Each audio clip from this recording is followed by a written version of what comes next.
Good morning, everyone. Welcome back to Sun Up on 7. Thank you so much for being with us. Before we go into our next segment with talking about poetry, let me remind you that you can follow us on our various social media platforms, which include Facebook. And you can on Facebook, you can watch the live via 7 News Belize and Sun Up on 7 page. You can also follow us on Instagram, TikTok, and YouTube. And all our segments are uploaded on YouTube. So if you miss any segment here, you can always go back on our YouTube channel and share it within your network. So I invite you to subscribe, share, like, and of course, let's make the Sun Up on 7 community grow. It's time to highlight women because March is all about empowering our women. Every day is a day to empower women, but specifically March. I had to say that because I know Renata was like breathing on my back just now. But let's talk with Ms. Khaila Gentle, and she is an author, a poet, and she recently published her book, Crossroads. So Crossroads was published in May of 2021. Let's get to find out more about her inspiration behind Crossroads and, of course, what's coming next. Khaila, good morning. How are you doing? Good morning. I'm great. Thank you so much for having me here to talk about my book. I really appreciate it. Thank you for being here. Yeah, no Share problem. us about your book. 501 Excellence, and I know when you pulled out the book, like everyone's like, oh, the colors, it pops. Like you would think that you put a lot of time and effort and thought into this. Yeah. So we're so happy to be able to highlight the work that you're doing. Yeah. And I know that, something to come up in 2022 too as well. So Yes. we're not getting to that yet, but we'll stick on first Crossroads and go into that. So Red, as you mentioned about colors, I gotta say that you definitely did a good choice because when I think about poetry, I think about relaxation, and the colors that you used is inviting for me to want to relax with your poems. I gotta say that firsthand as I saw your book. But let me not interrupt you any further. That's Please okay. tell us I'm more really about happy you. to hear you say that because I definitely spent a lot of time like picking the design for the cover. I kind of drew it myself before I sent it to my Okay. designer. But yeah, I published this book in May last year. It's a collection of poems that touch on a wide range of topics. I like to say that it's basically about the ups and downs that we experience in life, because the book is divided into 3 sections.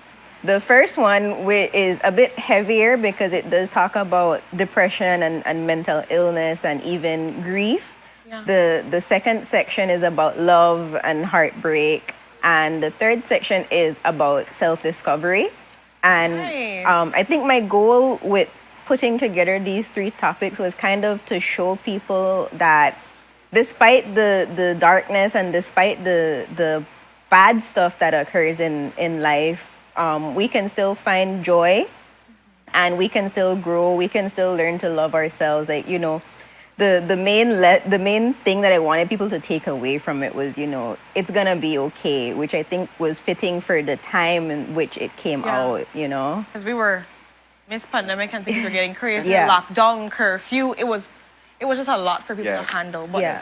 Khaila, thank you for walking us through how your book grows because one thing we've been saying is that it's important for us to feel the feelings. Yeah. Yeah. So as you say about we're gonna start by feeling our feelings and Yeah. eventually moving on from that because in order for us to move on from our feelings, we have to and grow as an individual, we have to analyze what is our present. So it really sounds very well thought. Is there any particular poem or piece from your book that stands out for you?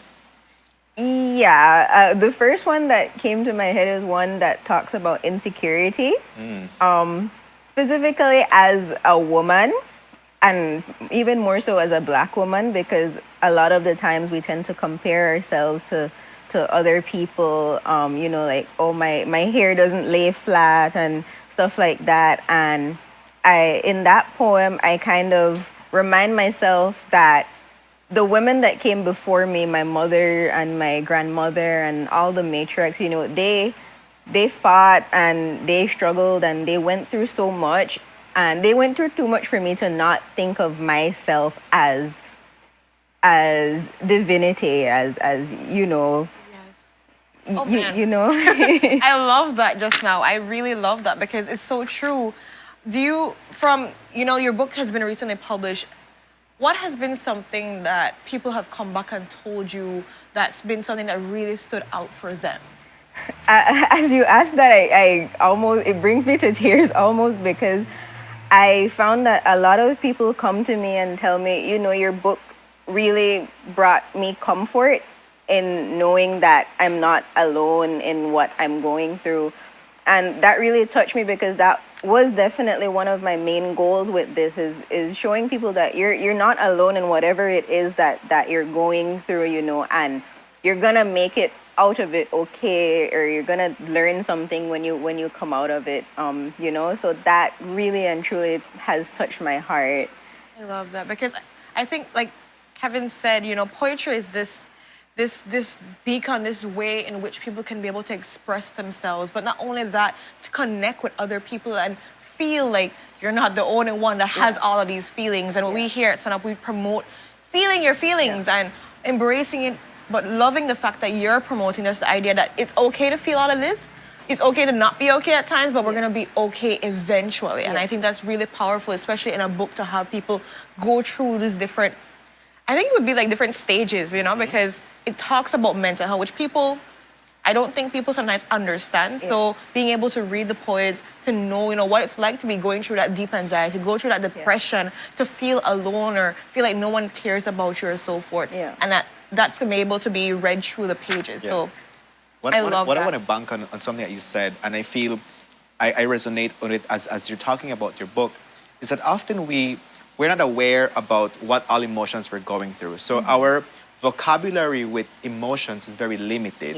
So we are not able to articulate it and be like, specifically, this is what I'm feeling. So whenever you read your poems, you're like, oh, this is how I feel, right? And I'm able to like attach something to it, which is beneficial because it allows us to work on it, right? So Khaila, I want to ask you, before we move on into what's next for you, where can people purchase your book?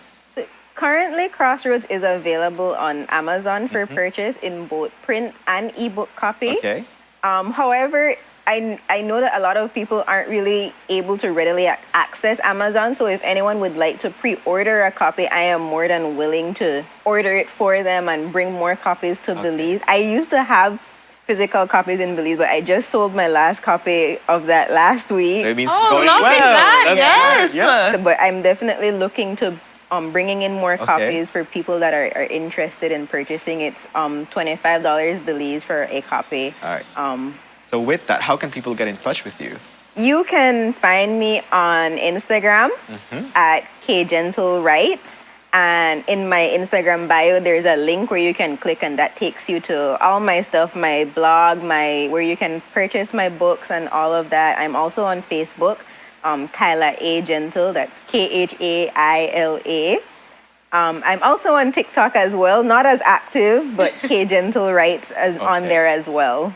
Awesome. And so now, you guys are gonna purchase this book because it has a lot to offer. The different realms of how you're feeling can be able to just be manifested through pages. And like Kevin said, the beauty of having somebody write what you are feeling. So when you read it, I think everybody has had that experience where you're listening to a song and you just, for some reason, you have that song on repeat, but you don't know why. And normally it's because subconsciously or unconsciously, that song speaks to you. So let her poetry speak to you. And so we know that something is coming this year. Yeah, so can you something's tell in us the a little works. what's in the works? Can you tell us a little bit about what's coming? Okay, so I have mentioned it a bit before on my social media, but maybe not in depth. But currently I am working on a short novel. It's a fantasy novel because I'm a huge fantasy fan, and I really want to see more Caribbean and especially Belizean fantasy books. It's called Ryan and the River Nymph. It's inspired by a lot of Belizean, Caribbean, and West African folklore. The story, I'm still working on rewriting it, but I'm hoping to publish it by the end of 2022. And the story follows our protagonist, Ryan, who is a bit of a skeptic. He's known as the town skeptic. And his father was like that as well.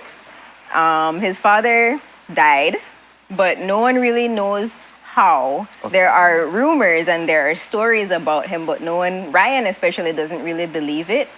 However, Ryan has a few close encounters with some, I would say, popular characters from Belizean folklore that kind of scare him, but he's still in disbelief. And essentially, the premise of the story is these folkloric characters are trying to teach Ryan a lesson, and whether or not he learns those lessons, that's up to him. If he doesn't, he risks repeating the mistakes of his father and essentially repeating the mistakes of his past. So the story combines fantasy with themes of, I would say, superstition, of course, and especially I call it breaking generational curses, learning from the mistakes of the people that came before us. So that's definitely, it's not a long book, but I think that topic specifically is something that definitely needs to be explored. Oh, yes, definitely. I love it. I like the Belizean context too. That's So why she it's has like, me smiling. I'm a big fan of folklore, and I'm like, she's saying river nymph, I'm thinking Ishtabay, I'm thinking La Llorona, and that kind of thing. And also, I am definitely looking forward to this. Tat in there? Tat na day in sorry. Maybe in rewriting it, I like drop tat in. Just drop her in there, just drop tat, and then drop the lead thumbs. Just drop something in. But you know what, girl? I won't tell you how to do it. But I am so looking forward to this again. And when you do publish that next book, please come here. We're looking forward to seeing the cover page because we see that you are big on cover pages. I love my book covers. I think that's one of the most important parts. Yes, because it draws you. You're like, oh. They say not judge a book by its cover. No, but, people do. People say that. They were just like, people just say that, but people always judge a book. But, so looking at that, definitely it gravitates to it. Yeah. Thank you. Yes. So as we're wrapping up this segment, is there any last words you want to give to the viewers at home when it comes to publishing work or just buying your work? Like, why should they decide to purchase Ryan and the River Nymph? Right? Is it correct? Yes. Yes, I did. Okay. Purchase your book when it comes out, or purchase Crossroads. Like, why should you be able to just gravitate towards this book? Not even just my book. I would say in general, I would just like to see more people supporting Belizean artists and Belizean authors in general. I feel like in Belize, we have a habit of giving our creatives what they're due after their pass. Yes, girl. I definitely believe in putting more value in the arts and seeing a greater presence when it comes to Belizean literature. Recently, there's been, in publishing my books, I've been able to meet so many great Belizean writers that are like already published and also aspiring to publish. And if anyone watching this right now has that dream, I would say, just go for it. If it's your calling, things will definitely fall into place, Just and put in that work, right? Just put in that work, yes, definitely. Because you put in a lot of work into this, and I could tell that you've thought it out, you outlined things, and it shows in how the delivery and also the feedback from people. So congratulations on that. Thank you. And thank you so much also for making literacy something fun, that you're reviving it back in our country, because we really need young Black women to be doing this, and so I commend you on that. Women's Month. Anyways, but so big up yourself for that. Thank and continue you. the great work. We're looking forward to when you come again, ending of the year with your new book. We're gonna be ready. I know Kev is gonna be excited over because he loves folklore. So looking forward to that. So guys, again, the book can be purchased. Crossroads. Beautiful cover, everything can be purchased on Amazon. But in case you don't have credit card, you don't understand how that whole integrated process works, it's fine. Yes. We got it for you. Yes. Khaila's gonna be able to walk you through that process, purchase it for you, and you can be able to get your own copy. It's $25, which is super affordable. Beautiful book. There's a different range from talking about, mental health illnesses, depression, anxiety, all these things that we go through but we don't talk about enough, as well as heartbreak, changing about love, that deep, rich passion for people, ourselves, all these things. And of course, one of my favorites, self-discovery, something that we always struggle with no matter what age we are, understanding that we are changing in this ever-changing world. So make sure you be able to purchase the book and support 501 Excellence. Again, thank you so much for making time for us. Thank you, Khaila. It was great having you here. It was really great having you. So we look forward to your next visit. Yes, we do. We really do. And so with that, we go to our next commercial break. When we're back, we said she'd be here, and she is here via Zoom. We have Dominique Norales, another 501 Excellence personnel that's going to be talking about her new publication in the Parliamentarian Journal. So stay tuned for that. We'll be right back.